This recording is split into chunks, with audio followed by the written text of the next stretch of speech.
everyone. Today we're going to present and discuss different sampling methods in statistics.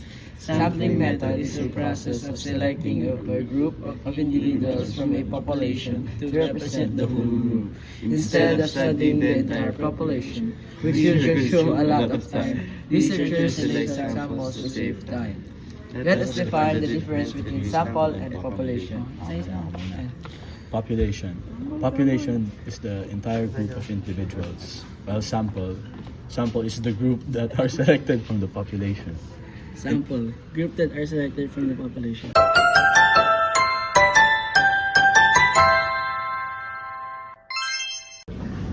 And today, we will explain and demonstrate the procedure of 5 sampling methods.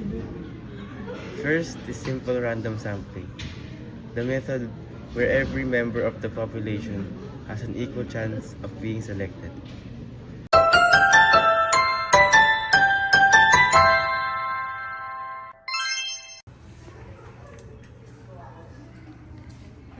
What's that?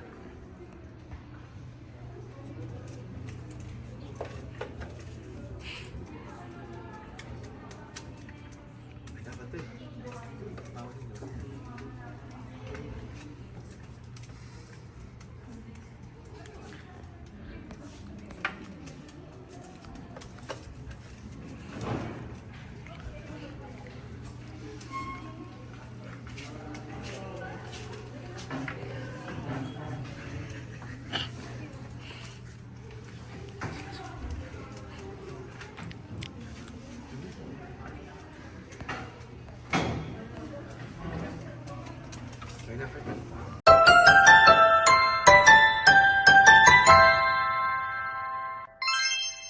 have Miss Coretta. How much is your daily allowance? My daily allowance is usually 500 pesos. That's what my mom gave me. Miss Coretta, how much is your daily allowance? So, since I live away from home and weekly yung binibigay sa akin, sa akin ng baon, which is 2,000 pesos each week. So, if you're asking for my daily allowance, kailangan natin siya divided into 5 days, right? So, that would be around 400 pesos. So, 400 pesos yung daily allowance ko. Pero hindi naman siya naubos. We have Miss Atienza. How much is your daily allowance? Sometimes it's 250, sometimes 200, most of the time 100. Sometimes 300 then, but most of the time. Go. We have Miss Rian. How much is your daily allowance? So, my daily allowance is 250 a day. Napagkakasya ko naman na siya kasi may baon na din ako paano mo. Yung baon ko is kung pumasal for some extra cheddar. Yun na.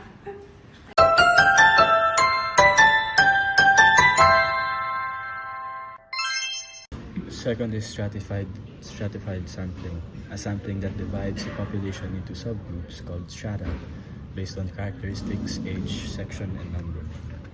The samples are randomly selected from strata-based subgroups. Stratified sampling example is the population of ABM1D with 8 males and 16 females, which is a total of 24 students, is selecting 12 students while keeping the same proportion, 4 males and 4 females.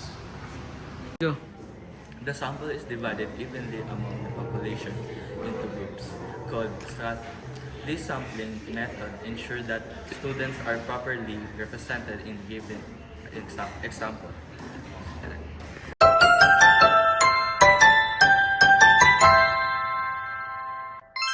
Third is systematic sampling. A sampling selects every individual from a list after choosing a random point. For example, a population of 24 students at APM 1B. And I'm gonna compute 24 students divided by 4, which is 6. And I'm gonna choose a number between 1 to 6, and I'm choosing 4. So we're gonna select every number that ends with 4 to 24.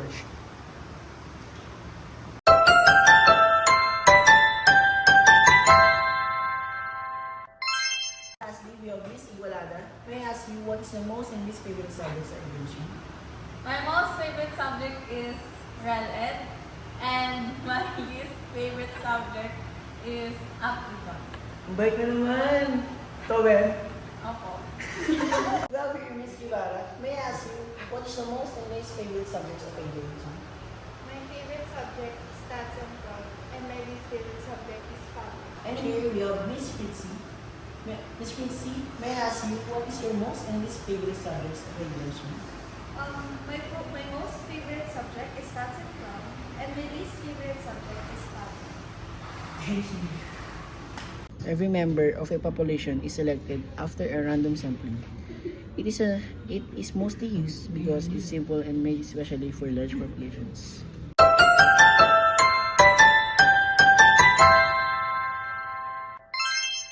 Fourth is cluster sampling.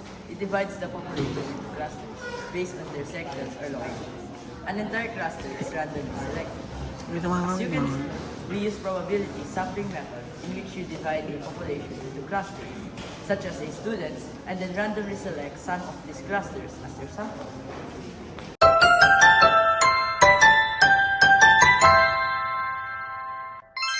We have this square 2, gonna interview them.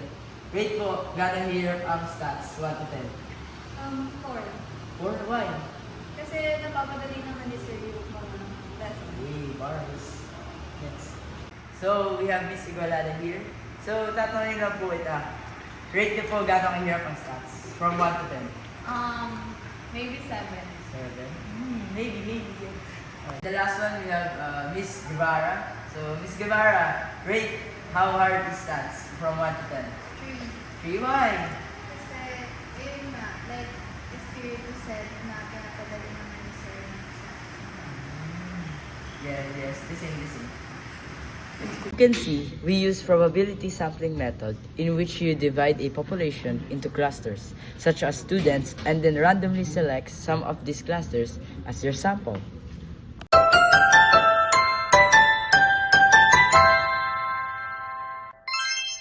And last is convenience sampling, a sampling that selects an individual with who is the easiest to reach.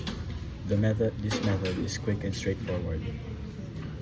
Convenience sampling example for ABM1B is selecting students who are easiest to reach. For example, the research surveys 10 ABM1B students who are present in the classroom during break time, regardless of gender. For convenience sampling, we don't randomly select, we choose those who are available. Thank you.